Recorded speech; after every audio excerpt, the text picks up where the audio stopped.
हम लाल चौक पर खड़े हैं और मेरे पीछे आप लहराते हुए तिरंगे देख सकते हैं। पहलगाम में जो अटैक हुआ उसके बाद से अभी आपको क्या लग रहा है कश्मीर? टेररिस्ट जो थे या जो भी ये लोग थे, इनका सबसे बड़ा मकसद क्या था कि देश की एकता को हर्ट करना। मैं मानती हूँ कि टेररिज्म का धर्म होता है। ये इंडिया जो है वो हमें सरेंडर करवाएगा, ये हमें डराएगा।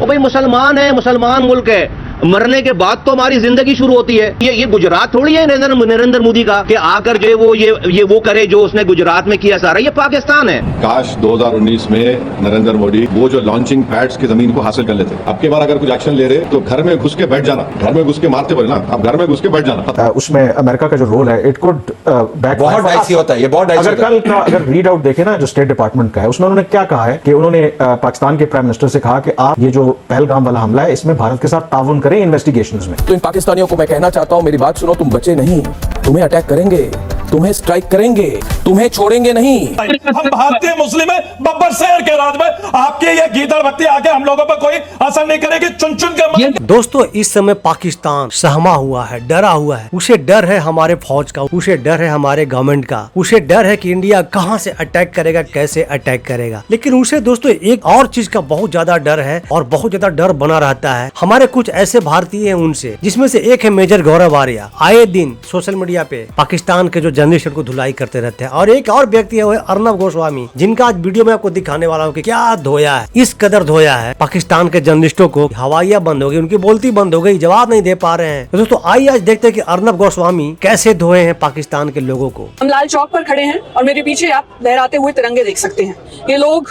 पहलगाम अटैक के जो विक्टिम्स हैं उनके साथ सॉलिडारिटी के लिए यहाँ इकट्ठा हुए हैं। पहलगाम में जो अटैक हुआ उसके बाद से अभी आपको क्या लग रहा है कश्मीर? मतलब कुछ दिन गुजर चुके हैं, अभी कैसे थी, लोग क्या सोच रहे हैं सिंस यू आर लोकल? आप कश्मीर के सबसे बिजिएस्ट रोड पे खड़ी हैं, एक्चुअली श्रीनगर के सबसे बिजिएस्ट रोड पे खड़ी हैं। यहाँ पे इस वक्त पैर डालने की और कान सीधा रखने की जगह नहीं होती थी। Lot of honks, lot of noises, lot of people, आप चल भी नहीं पाते थे, आपको जगह भी नहीं मिलती थी चलने की। और आज पूरे रोड पे कोई नहीं है। It took me 5 minutes to reach here. Terrorist जो थे या जो भी ये लोग थे, इनका सबसे बड़ा मकसद क्या था कि देश की एकता को हर्ट करना, देश के कॉन्स्टिट्यूशन को हर्ट करना। Do you think it is successful और not? In my eyes it's successful. Why? Hindus are fighting Muslims, students who are studying outside Jammu and Kashmir, they are being hurt. इसको hate politics बनाया जा रहा है and the basic fibre of India. मैं मानती हूँ कि terrorism का धर्म होता है। हर कोई एजुकेशन के नाम पे, कोई एआई के नाम पे, कोई टेक्नोलॉजी के नाम पे टेररिज्म तो नहीं मचाएगा। टेररिज्म धर्म के नाम पे ही मचाया जाता है। लेकिन इसका ये मतलब नहीं है कि कुछ लोगों की वजह से, कुछ रेडिकल लोगों की वजह से एक मजहब को बदनाम किया जाए। और अब अगर वो मजहब बदनाम भी होता है, वो जगह बदनाम भी होती है, तो इसका ये मतलब नहीं है उस जगह के लोगों के साथ सौतेला जो है व्यवहार किया जाए। Kashmir is an integral part of India and we deserve respect and we more than anybody suffering right now. It is not only about the economy, it is a massacre on our humanity. हम लोग सबसे पहले इंसान हैं और हमारी इंसानियत पे सबसे बड़ा हमला जो है ये हुआ है, जिसने भी किया है। I think security agencies must strengthen, army should strengthen, they have given us a lot of trust on them. ये टाइम है कि वो ट्रस्ट रिवाइव किया जाए, इन लोगों को पकड़ के इनको जो है अपने अंजाम तक पहुंचाया जाए। लेकिन मैं चाहती हूँ हमारी वसादत से कि लोकल्स को तंग ना किया जाए, ना ही हमारे बच्चों को तंग किया जाए, और सरंजाम पहुंचाए उन लोगों को जिन्होंने कश्मीर का नाम बदनाम किया है। इस जन्नत को जन्नत ही रहने दिया जाए। बिल्कुल सही बात है, जन्नत जन्नत ही रहेगा, जहन्नुम नहीं बनेगा। और हमारे भारतीय तो पहुंच रहे हैं, कोई दिक्कत नहीं है। हमारे भारतीय डरने वाले कहाँ हैं? इसे जहन्नुम ना बनाया जाए। सारा कुछ आपके सामने, दूध का दूध, पानी का पानी। ये इंडिया जो है वो हमें सरेंडर करवाएगा, ये हमें डराएगा। और भाई मुसलमान है, मुसलमान मुल्क है, वो मरने के बाद तो हमारी जिंदगी शुरू होती है। देखिए, पाकिस्तानी मीडिया और पाकिस्तान के नेता हमेशा सुबह शाम खुलकर, जब उनकी आंख खुलती है तो सीधे जाते हैं कैमरा के सामने और कहते हैं हमें भारत से खौफ नहीं है, कुछ नहीं होने वाला है, चिंता मत करो, भारत अटैक नहीं करेगा। यहाँ पर 75% लोग हम अनपढ़ हैं, हम चोर हैं, हम चोर हैं, हम चोर हैं। हाँ, हम गुनाहगार लोग हैं। हमारा ईमान अभी जो है वो उस काबिल नहीं है। हम जो है वो अपने उल्टे सीधे चक्करों में लगे हुए हैं। चलिए आप मानते हैं इन चीजों को, सबूत मिल गया। लेकिन जब क्राइसिस आ जाए हमारे ऊपर तो अल्लाह ताला फिर ईमान भी उस लेवल का दे देगा ना। तो भाई मैं तो ये फौज को कहता हूँ कि इनको जरा ये इंडियन आर्मियों को अंदर आने दो, शहरों में आने दो, हट जाओ जरा, इनको बोलो कोई नहीं है बॉर्डरों पे, और ये अंदर आ जाए, इनको अंदर आने दो। ये 25 करोड़ लोग हैं, ये सारा हमारा निजाम है, इंशाल्लाह ताला जो जाएगा कोई वापस नहीं। तो ये धमकियां, ये बातें जो है वो ये किसी और को देना। भारत के पास अभी लूज करने के लिए बहुत कुछ है। ये नरेंद्र मोदी, ये गुजरात थोड़ी है नरेंद्र मोदी का कि आकर जो है वो ये वो करे जो उसने गुजरात में किया सारा, ये पाकिस्तान है। सुबह शाम इनकी मीडिया, इनके नेता, इनके रिटायर्ड जनरल आके कहते हैं कुछ नहीं होगा, हम बच गए, हम बच गए, कहते हैं हम बच गए, इस बार इंडिया अटैक नहीं करेगा। क्यों कह रहे हैं? क्योंकि कह रहे हैं कि 9-10 दिन तो हो गया, अभी तक इंडिया ने अटैक नहीं की, तो हम बच गए। इनको देखो, एक बिफोर और आफ्टर दिखाना चाहिए। बिफोर मतलब पहले इनका चेहरा कैसा था, रोने वाला चेहरा था। उनके मिनिस्टर आके कहते थे आज अटैक होगी, कल अटैक होगी, 38 घंटे में अटैक होगी, 48 घंटे में अटैक होगी, 24 घंटे में अटैक होगी, 2 घंटे में अटैक होगी, मर गए मर गए मर गए। और वो मर गए वाले लोग आजकल है बच गए बच गए बच गए। कह रहे राहत की सांस ले लो, इंडिया अटैक नहीं करेगा, रिलैक्स करो, क्योंकि हमारी आर्मी दुनिया की नंबर 1 आर्मी है। मान गए, मानते हैं हम लोग नंबर 1 आर्मी है आपका। काश 2019 में नरेंद्र मोदी वो जो लॉन्चिंग पैड्स की जमीन को हासिल कर लेते, जहां से लॉन्च पैड्स होते वो टेररिस्ट के, वो आप उसको ले लेते। अब आप जब ये आपकी न्यूज अगर सही है तो बहुत अच्छा है, हमको जाके वहां पे ले लेना चाहिए। मेरे को नहीं मालूम आपके ऊपर, आप बोरे खाली करके चले गए, तो खाली करके चले गए तो फिर हम जाके बैठना वहां पे और छोड़ना नहीं। अब की बार अगर कुछ एक्शन ले रहे तो घर में घुस के बैठ जाना, घर में घुस के मारते बोले ना, आप घर में घुस के बैठ जाना, खत्म। अब नया स्लोगन है, घर में घुस के मारेंगे तो चलता ही था पहले, अब घर में घुस के बैठ जाएंगे। ये है ओवैसी साहब का नया स्लोगन, ये होना चाहिए। सॉरी टू से, जो हमारे मुल्क को बदल दो यार। इंडिया करेगा नहीं करेगा, लेकिन हम ये नहीं देख रहे कि हमने भी बड़ा अपनी वाज़ेह पोजीशन ली हुई है कि अगर आप शुरू करेंगे तो फिर हम बताएंगे कि हम खत्म कहाँ करेंगे। और जंगें ऐसी चीज होती है कि जो शायद शुरू हम खुद कर लेते हैं, लेकिन वो खत्म कैसे होती है ये किसी को भी नहीं मालूम। ऐसा ना हो, क्योंकि हमें जो उसका जो नुकसान है, जो आप बात कर रहे थे ना कि उसमें अमेरिका का जो रोल है, इट कुड बैक, बहुत डाइसी होता है ये, बहुत डाइसी अगर कल का अगर रीड आउट देखे ना जो स्टेट डिपार्टमेंट का है, उसमें उन्होंने क्या कहा है कि उन्होंने पाकिस्तान के प्राइम मिनिस्टर से कहा कि आप ये जो पहलगाम वाला हमला है इसमें भारत के साथ ताउन करें इन्वेस्टिगेशंस में। उसका क्या मतलब हुआ कि इसका कि आगे कोई भारत को चीज उनको मैं पढ़ देता हूं, तो वो मैं पढ़ देता हूं, दो कि उन्होंने बैलेंस उधर किया कि इंडिया मैं पढ़ देता हूं, इंडिया को कहा है ना कि ताउन, दोनों पाकिस्तान को कहा है कि देखा अभी तो नहीं मैडम, इंडिया को नहीं, ये पाकिस्तान को कहा है। बढ़िया से सुन लीजिए एक बार पीछे बैक करके, ओल्ड प्रिंट में है ना ये, तो इसके ऊपर तो हम कलमाकारी नहीं कर सकते। पाकिस्तान का पहला मारेंगे, पाकिस्तानियों बहुत अच्छी तरह से मारेंगे, बंदूक और रॉकेट भी हमारी होगी, गोली भी हमारी होगी और वक्त भी हमारा होगा। भाई पड़ोसी बड़े ताकतवर है, बाप बाप ही रहता है और बेटा कभी भी बाप नहीं बन सकता। और being a Kashmiri, we also want to send a message that we are an integral part of our country and जब किसी इंटीग्रल पार्ट में हमें कोई तकलीफ होती है तो हम उसको नेग्लेक्ट नहीं करते, हम उसको अलग नहीं करते, बल्कि हम उसका इलाज करते हैं। जैसा आप देख सकते हैं कि पूरी वैली का सपोर्ट पूरा नेशन कर रहा है और ये एक कड़ा जवाब है आतंकवाद के खिलाफ, क्योंकि एक बहुत ही खूब लाइन दो कही गई है कि यहाँ चेहरे नहीं इंसान पढ़े जाते हैं, मजहब नहीं ईमान पढ़े जाते हैं। और ये देश इसलिए महान है दोस्तों क्योंकि यहाँ एक साथ गीता और कुरान पढ़े जाते हैं। पीओके का रेजोल्यूशन है पार्लियामेंट का, भारत की पार्लियामेंट का रेजोल्यूशन है, वो भारत का है बोल के, तो बीजेपी क्या बोलती, घर में घुस के बोले डायरेक्ट बोले, हम बोले घर में घुस के बैठ जाओ आप। ये खत्म होना है टेररिज्म, जो बार बार हर थोड़े दिन को जो टेररिज्म होता। हम आपके घर में घुस के आपको उसी तरीके से मारेंगे। हमारे तो आपने 26 को करा, हम आपके यहाँ पे 28,000 के शहीद करने, हम जो 28,000 लोगों को आपके यहाँ पे मारने के लिए आएंगे, अपने भारतीय भाइयों का बदला लेने के लिए। और दूसरी बात, अभी हमने बात करी थी कि लाहौर की थी, कि लाहौर तो हम, अरे सुन लीजिए, तुम लोगों की कोई औकात नहीं है हम लोगों से उलझने की। ये तो हम लोगों को अभी सहारा नहीं मिला है, वरना तो नक्शे से गायब कर देंगे आप लोगों को। भाई हम तो बब्बर शेर के राज में, भाई हम भारतीय मुस्लिम है, बब्बर शेर के राज में। आपके ये गीदड़ बत्ती आके हम लोगों पर कोई असर नहीं करेगी, चुन चुन के मारेंगे, घर में घुस के मारेंगे। अरे हम मुसलमान के सामने खड़े होने की आपकी हैसियत नहीं है, लेकिन आप लोग इस तरह के कायरता नपुंसकता दिखाते ही बंद कर दीजिए। अगर आप लोगों को अगर इस दुनिया के अंदर रहना तो ये आतंकवाद खत्म कर दीजिए, वरना भारत आपका नक्शा मिटा देगा। जी हाँ, भारतीय मुस्लिम है, बब्बर शेर है, ये घर में घुस के और चुन चुन के मारेंगे। पिछवाड़े लाल कर दिए गया। वाह दीदी, आप ये देख सकते हैं कि पहली बार मुझे लग रहा है कि एक यूथ लाल चौक में खड़ा होकर बोलता है कि मैं हिंदुस्तानी हूँ। इससे ज्यादा हम प्रूफ क्या कर सकते हैं? एक कश्मीरी जो पहले डरता था लाल चौक आने में और हिंदुस्तान को प्रेज करने में, ये डेवलपमेंट है। Now this time no one is afraid to tell you Bharat माता की जय और हिंदुस्तान जिंदाबाद। No one is afraid now. चलिए, ये बात तो हम भी मानते हैं, इसका असर पाकिस्तान पे हो रहा है, कैसे हो रहा है देखिए। यार पाकिस्तान को माफ कर दो। निंदा करते हैं, ये कहते हैं कि हम माफी मांग रहे हैं ना, हम सॉरी, हमें माफ कर दो, और हम उन्हें कह रहे हैं कि हम माफ क्यों करें। आप निहत्तों को मारोगे और फिर कहोगे गलती हो गई, आप ओसामा को अपने घर में रखोगे फिर कहोगे गलती हो गई, आप 9/11 का स्पॉन्सरशिप करोगे फिर कहोगे गलती हो गई, आप 170 लोगों को 26/11 में मार डालोगे, कसाब को भेजोगे, फिर बोलोगे गलती हो गई। तो भाई पाकिस्तानियों सुनो, हम तुम्हें माफ नहीं करेंगे। सबसे पहले मैं जानना चाहूंगी कि अगर भारत ने जंग का आगाज कर दिया, क्योंकि नरेंद्र मोदी के सर पे तो जुनून सवार है। आप किसी को मौत से डराते हो और मौत ही अगर हमें अजीज हो जाए तो क्या करोगे भाई?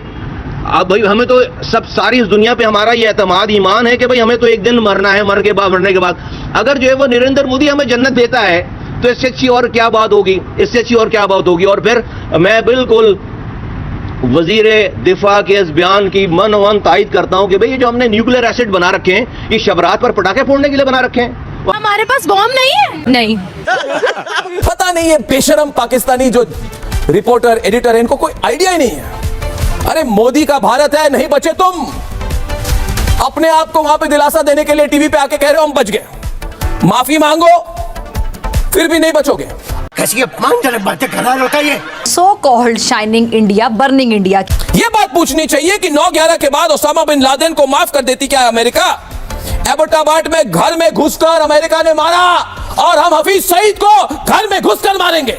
लेकिन आप भारत की तरफ से देखिए कि वहां पर नरेंद्र मोदी ने सारा का सारा ठेका दे दिया है अपनी आर्म फोर्सेस को, कि आप खुद ही देखें, खुद ही डिसाइड करेंगे आपने कहां करना है, क्या अटैक करना है, करना भी है या नहीं करना। यानी मोदी और उनकी जो सरकार है वो इस चीज को अब ओन करने के लिए भी तैयार नहीं है। तो प्रेशर अब इस लेवल पे जा चुका है कि आगाज जहां से हुआ था अब वो वाला सिलसिला है। कश्मीर पाकिस्तान नहीं बनेगा। जी हाँ, ये डर है पाकिस्तान को यही जो डर है ना, उनके रात की नींद उड़ा चुकी है, उनका जो है ना अंदर अंदर खाया जा रहा है। उसी का जो भड़ास है ना, उनके नेता लोग आकर के सोशल मीडिया पे आके बोल रहे हैं हम खून बहा देंगे, हम ये कर देंगे, हम लाशें बिछा देंगे वगैरह वगैरह। क्यों नहीं बनेगा, नहीं बनेगा। इसकी वजह क्या है? जंग हम नहीं चाहते, मगर इस बार तो जो शुरू हो चुकी है, जो तुमने शुरू की हम खत्म करेंगे।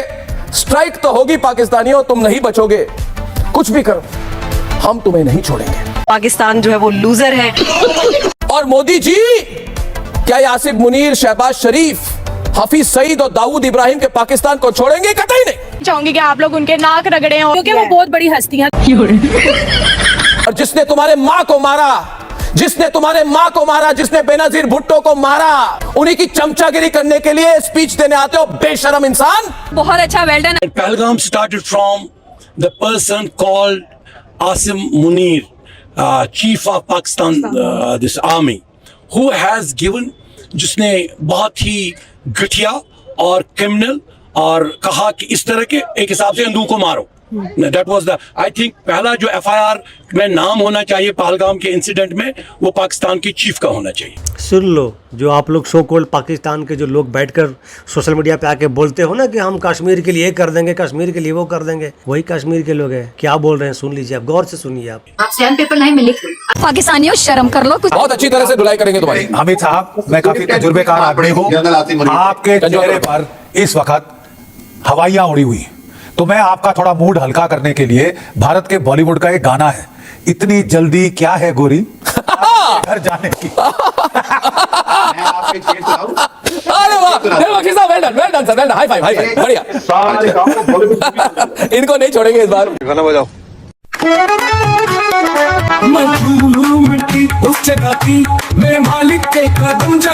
दोस्तों, अगर आप प्रोग्राम देख रहे हैं, देखिए बहुत आराम से रिलैक्स रहिए। भारतीय फौज है, नरेंद्र मोदी हमारे प्रधानमंत्री, अमित शाह हमारे गृह मंत्री है, अजीत डोवाल हमारे नेशनल सिक्योरिटी एडवाइजर है, राजनाथ सिंह हमारे रक्षा मंत्री हैं, और बहुत स्ट्रॉन्ग, बहुत कॉन्फिडेंट, बहुत सॉलिड है पूरी। आप हम आएंगे, बैंड बाजा लेके आएंगे भैया। नरेंद्र मोदी जिले पजामे वाला। अरे चुप रहो, ज्यादा बोलो मत मेरे प्रधानमंत्री के बारे में। वाले को तो पाइल्स हुआ है। एक मिनट, तो एक व्यक्तिगत बात करोगे ना पीएम के बारे में, मोदी जी के बारे में एक बात करोगे ना, उल्टी गिनती शुरू हो जाएगी तुम्हारी। निकालो इसको बाहर। ज्यादा अगर नरेंद्र मोदी के बारे में बोलने की इसकी औकात नहीं है। बोलते हैं मेजर गौरव आर्या के भाई, ये पाकिस्तान के लोग हैं ना, बेइज्जती होने के लिए आते हैं मीडिया पे, और रोज बेइज्जती होंगे, रोज इनको भगाएंगे, रोज बुलाएंगे, इनको डॉलर फेंकेंगे, फिर से आ जाएंगे। आमिर खान भगौड़ा नंबर 1, लंदन में बैठकर भाग गए, दुबई में जितना पैसा उठाया, दुबई में इन्वेस्टमेंट किया। बता दूं कहां पे दुबई में प्रॉपर्टी खरीदी है तुमने, प्रॉपर्टी डीलर के? क्या बात कर रहे हो तुम? पाकिस्तानी है ही गंदे। अल्लाह, पूरे मुल्क का बेड़ा गर्क हो गया। उनको मालूम है कि पाकिस्तान जो है वो इंडिया के एक एक कोने को, एक एक इंच को टारगेट कर सकता है, और अगर इफ नीडेड तो हम करेंगे भी। देखिए, पाकिस्तान के पास we have nothing to lose. ये जो राइजिंग इंडिया है ना, फिर ये राइजिंग इंडिया नहीं होगा, ये फिर बेसिकली डिस्ट्रॉयड इंडिया हो जाएगा। फ्रस्ट्रेशन साफ साफ दिख रहा है आपके चेहरे पे भाईजान। 100 ब्रह्मोस आएंगे, जब 100 आएंगे ब्रह्मोस, तो तुम्हारा क्या होगा भैया? हाँ भैया, हाँ बोल भैया, 170 100 बोल जंजुआ बोल, 170 किलोमीटर घुसे कि नहीं घुसे, घर में घुसकर मारे कि नहीं, वो अरे घुसे कैसे, क्या पता, आप खूब बोलते हो ना हमारी रेडार है।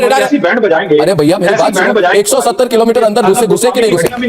जंजुआ मेरी बात सुनो, वो जो मिसाइल गई थी वो तुम्हारी औकात देखने की थी कि तुम्हारी औकात और काबिलियत क्या है। गए 170 किलोमीटर, अब पता चलेगा जब 100 की 100 तुम्हारी हो रही थी। तुम्हारी हालत इतनी खराब है, पिछले हफ्ते तुम्हारी पायलटों की वीडियो F-16 क्रैश कर गया। उनके सीने में ना दिल रह गया है और ना ज़मीर नाम के जो लफ्ज है उससे वो वाकिफ हैं। मुझे बहुत अफसोस है हमारे पाकिस्तानियों के ऊपर। काला दिन था, काला दिवस हमने भी मनाया, हमें भी बहुत दुख था उस दिन। यकीनन आप यकीन नहीं करोगे, हमने खाना भी नहीं खाया, खाना रखा हुआ था आगे। जब हमने वो लाशें देखी नीचे, मैं क्या बताऊँ आपको, मेरे पास वर्ड्स नहीं है। तो वो मंजर देखा मैंने, तो ज़िंदगी में ऐसा मंजर नहीं देखा। हमने बहुत सारी लाशें देखी यहाँ के लोकल जो मरे आज तक, मतलब बहुत सारी, लेकिन उतना दुख नहीं हुआ जितना वो हो गया, क्योंकि वो बेगुनाह थे, अपने बाल बच्चों के साथ यहाँ पे घूमने एंजॉय कर रहे थे, एक अलग ही दुनिया में आए थे वो। तो यहाँ से उनकी लाशें की बहुत बहुत अफसोस है हमें। इनकी अभी से जो है टेंशन के मारे शक्लें उतरी हुई। मैं आपको बता रहा हूँ, एक मिनट, क्या बोलो जंजुआ। हरकतें तुम्हारी ये है कि भाड़ हो, मैं तुम्हारी उम्र का। अरे चुप रुक जा यार, ठीक से बात कर जंजुआ, ठीक से बात कर जंजुआ, ज्यादा बोलो मत, हिम्मत नहीं है तुम्हारी की जल बख्शी के साथ। एक मिनट जंजुआ, जरा सीधे तुम्हारे लेवल में आके जवाब दूंगा ना तो पता चलेगा। जब तेरे कपड़े उतार के तुझे सपनों से मारा था। अरे चुप है, मतलब खुद को समझने क्या लग गए हैं यार। जंजुआ ये जो सोच है तुम्हारी ना, नपुंसक सोच है तुम्हारी, ये बचगे वाली सोच जो है, मैं बता रहा हूं ये नपुंसक सोच है। तुमने वीडियो गेम क्यों दिखाई, तुम में इतनी हिम्मत है, तुमने वीडियो गेम लगाकर अपने आप को बचाने की कोशिश क्यों की, ये वीडियो गेम क्यों लगाई तुम्हारे पाकिस्तान एयरफोर्स ने, बताओ क्यों लगाई। अर्नब गोस्वामी, क्या अर्नब गोस्वामी बोल रहे हो, मैं बता रहा हूं तुम नहीं बचोगे भैया, मैं लिख कर दे देता हूं, तुम नहीं बचोगे। तो मेजर गौरव आर्या बोलते हैं कि इन पाकिस्तान के जो जर्नलिस्ट हैं इनको कोई फर्क नहीं पड़ता है, इनको रोज बुलाओ, रोज इनको लात मारो, भगाओ, इनको बेइज्जती करो, इन्हें कोई फर्क नहीं पड़ता है। इनको कल फिर से इनके मुंह पर डॉलर मारो, ये कल फिर आ जाएंगे। और ये बात कहीं न कहीं हकीकत है। जब से सोशल मीडिया पे सारा चैनल पाकिस्तान के ब्लॉक हुआ है, पाकिस्तान का जो चैनल है वहाँ उसमें हाहाकार मचा हुआ है, क्योंकि 90% जो व्यूज था वो इंडिया से था। उनकी चैनल बिल्कुल गिर पड़ी है, एकदम औंधे मुंह गिरा हुआ है। अब पाकिस्तान के जो बचे खुचे जो जर्नलिस्ट है उनको तो वहाँ का लोग कोई पूछता नहीं है, वो आ जाते हैं भारतीय चैनल पे, भारतीय मीडिया उनको बुलाती है और बढ़िया से पेल के बेइज्जती करता है और उनको लात मार के भगाता है, कल फिर बुलाता है, अब फिर से बेइज्जती करता है। दोस्तों आपका क्या ओपिनियन है, आपको ये वीडियो कैसा लगा देखने के बाद आप कमेंट करके जरूर बताइएगा। दोस्तों मिलते हैं दोस्तों फिर से एक न्यू रिएक्शन वीडियो में। आपका क्या ओपिनियन है, क्या भारत जवाब देगा या नहीं देगा, आप कमेंट में जरूर बताइएगा। तो मिलते हैं फिर से एक न्यू रिएक्शन वीडियो में, तब तक के लिए नमस्कार, राम राम, जय हिंद।